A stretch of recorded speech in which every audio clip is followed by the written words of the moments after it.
आपस्सन्धिः इत्यधिलोकम् अग्निः पूर्वरूपम्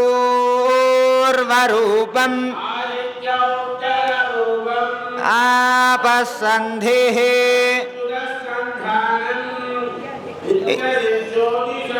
अधाधिविद्यम् अन्देवास्योत्तररूपम् ततो मे श्रियमावह लोभशां पशुभिः सह स्वाहा आवायन्तु ब्रह्मचारिण धूपवाभ्यापयामि ॐ मूर्धानं दिवो रतिं पृथिव्या वैत्वा नरभृताय जातभग्निं कविगौरं राजमतिथिं जनानामासन्नापात्रं जनयन्त देवाः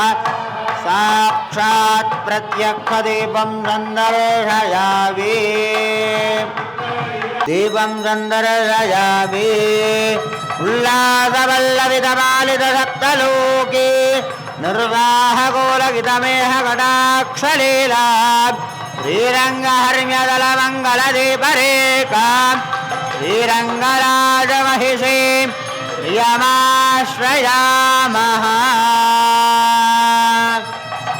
जयबोल्लक्ष्मी कर्तुं देवप्रसीदो मरुडपाल शङ्खधार चक्रधार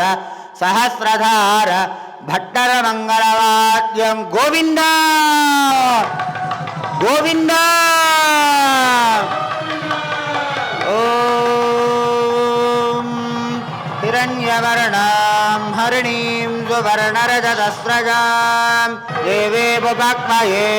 श्रीर्मा देवीर्षदां पां सुस्मितां हिरण्यप्राकारामार्द्रां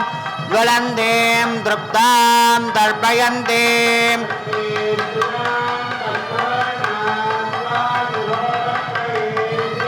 चन्द्रां प्रभासां यशसा ज्वलन्तीं श्रियं लोके देवजुष्टामुदाराम्